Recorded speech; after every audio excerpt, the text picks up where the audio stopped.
guys, welcome and welcome back to my channel. It's Student Tony here. I make videos based on the student lifestyle, studying and productivity. If you like that sort of content, then be sure to hit the subscribe button down below. And as you can tell from the title, today I'll be sharing with you guys how to prepare to go back to school, especially after 5 months off. We're literally brain dead. Like, I'll probably forget how to write my name at this stage. That's what the video is going to be about. Although I'm going to sixth form this September, this video can apply to anyone who will be going back to school, whether you're going to year 9 to year 10 or year 11 to sixth form, just like me. So without further ado, let's get on to the video.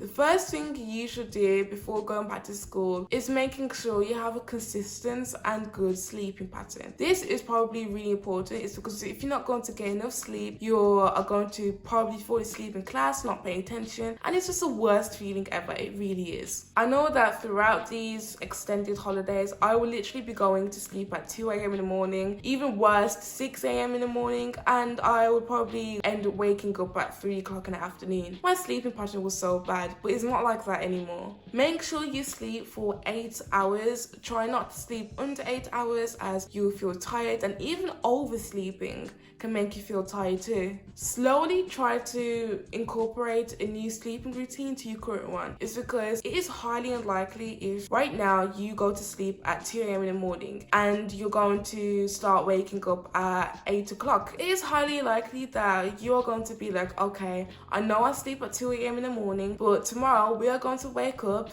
at 7 o'clock in the morning. That is just highly unlikely to happen, is because the change is very drastic and your body is not going to adapt really quickly to wake up like that. So whenever incorporating a new habit or routine, it's really important that you slowly implement this, because like I said, it's highly unlikely that you're going to do it straight away. So an example of this, say that if you go to bed at 11 p.m, slowly start to go to bed 15 minutes before that, then the next day 15 minutes before that time. So eventually by the end of the week, you'll probably start going to sleep at maybe 10 o'clock or 9 o'clock. So that's the way to go about getting your sleeping pattern intact.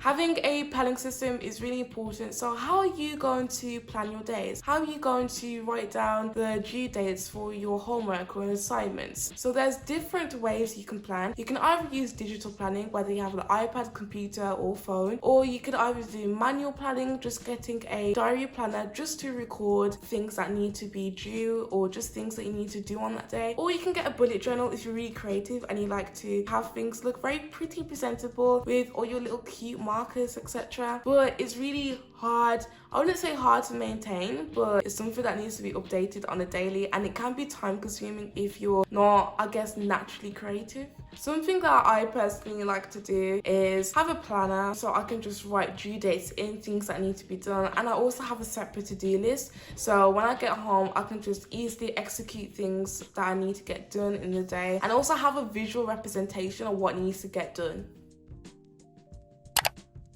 Something that you probably should have already done is organize and declutter your notes and everything from the previous year. So for year 11, I did a ton of subjects. I did maths, English, little language, BTech business and history, and I'm pretty sure there's something else that I'm probably missing. I'm not going to be doing all of those subjects in sixth form, so it's important to store away all of your old notes. So if you're going to store away your old notes, don't throw them in the bin. It's because you've just worked like really hard for 3 years doing these notes, and I think it would be something to keep, like for memories. So I've actually got this huge bag of all of my notes, which I'm going to put up in the cellar or attic. But because I'm picking A-level biology and chemistry, I am keeping my GCSE photos for the 2 subjects just in case something pops up that I can just easily find in my folder.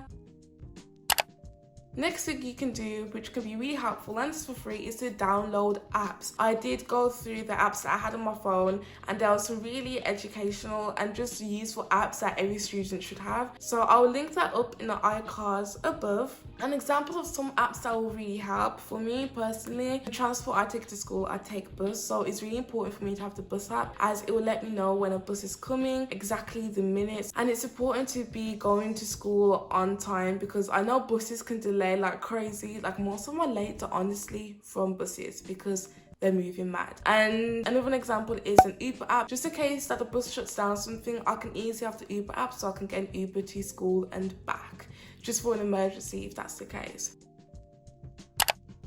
And also completing some sort of summer homework for school. This can slowly ease you to adjust to going back to reality, as we've been staying at home for 5 months, and going back to reality can be daunting to some people, social anxiety and all them things, and it can really get you into settling into that work mode.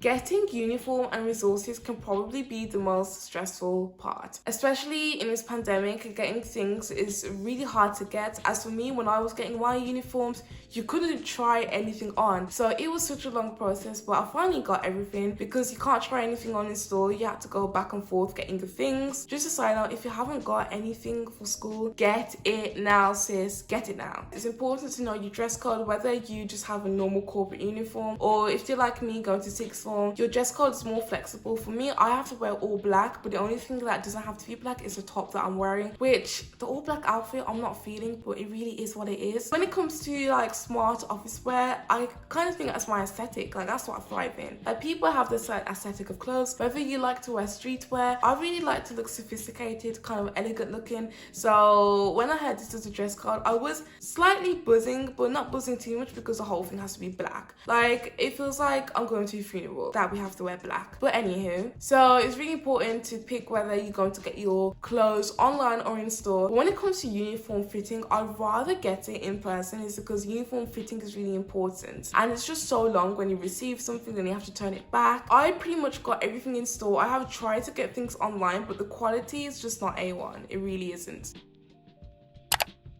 My next tip on what you should do before you go back to school is have a productive workspace. So if you do come back from school and you want to go over your notes, make sure you have a set place where you always go to get work done. So for example, going on your bed and working isn't probably the best place to work, as you are way too comfortable and you can just easily fall asleep within a second. So it's important to have some sort of desk to sit down and really get things done. And if you haven't watched my study routine, I did go more in depth on having a clear working space, etc. So if you would like to watch that video, I'll also link it down below and in the iCards too. And if you do have a productive workspace at home, just make sure you just have your essentials and a clear desk and a water bottle, as those are the things that you'll probably only be needing. And if you're not at home and you don't prefer to work at home, you prefer to work at school in a more school-like environment or even a library, just make sure you have things with you that can really get you into the study groove, whether that's some sort of study playlist or music.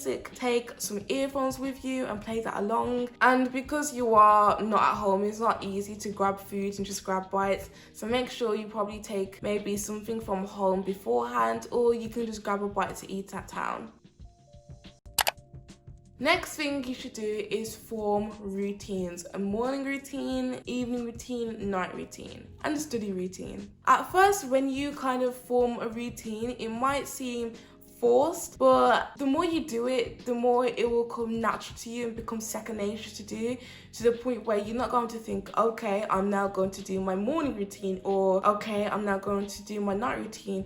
You're just going to do it. And I feel like when you form a routine, you will know what needs to be done and when, and it's just easier just going throughout your day, just knowing when things have to be done, and it's just really nice and flexible when you have a set routine. And I do also have some routine videos coming up, so if you're excited for that, hit that thumbs up button. So I'm pretty much this was everyone's mindset when quarantine was announced and everyone had to stay at home. It's been like 5 months now. Everyone wants to glow up, and there are so many different ways to glow up. Glowing up mentally as well as physically, so make sure you have clear skin. I mean, my skin's moved mad. I just realized that I just got acne.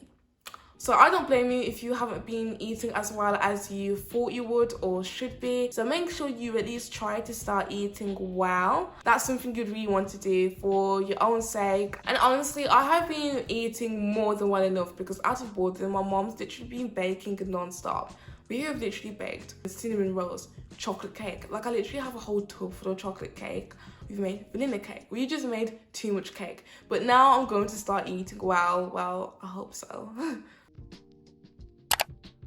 And my last tip that you should do before school starts is make sure to chill and take care of yourself. I know it can be really stressful going back to school as there are so many things you need to get, and especially because of the pandemic, it could be hard to adjust to reality. Social anxiety, just enter the chat. And like I've mentioned in my previous video, that this process going back to school can be stressful only if you make it to be, so make sure you are organized. Give yourself a day to chill and have a self-care day. Whether you like to pamper yourself or treat yourself to something, just make sure you just have a chill day and enjoy the last few days before you go back to reality, go back to school. I know sometimes when you pull up to the school and school is still standing, I know this is how you feel. I know Squidward feels like this. So that comes to the end of this video. If you guys enjoyed this video, please give it a big thumbs up, as this will help my channel grow as a small YouTuber, and YouTube will put my videos more out there on a platform. So I really appreciate it if you do hit that thumbs up. Don't forget to follow me on social media, as I post things on there that you won't be seeing on this channel. And if you like these sort of school videos that I'm doing, as I'm thinking of pretty much doing some sort of school series, especially for GCSEs, complete the poll up there if you would like some sort of GCSE series, as I would be happy to do so,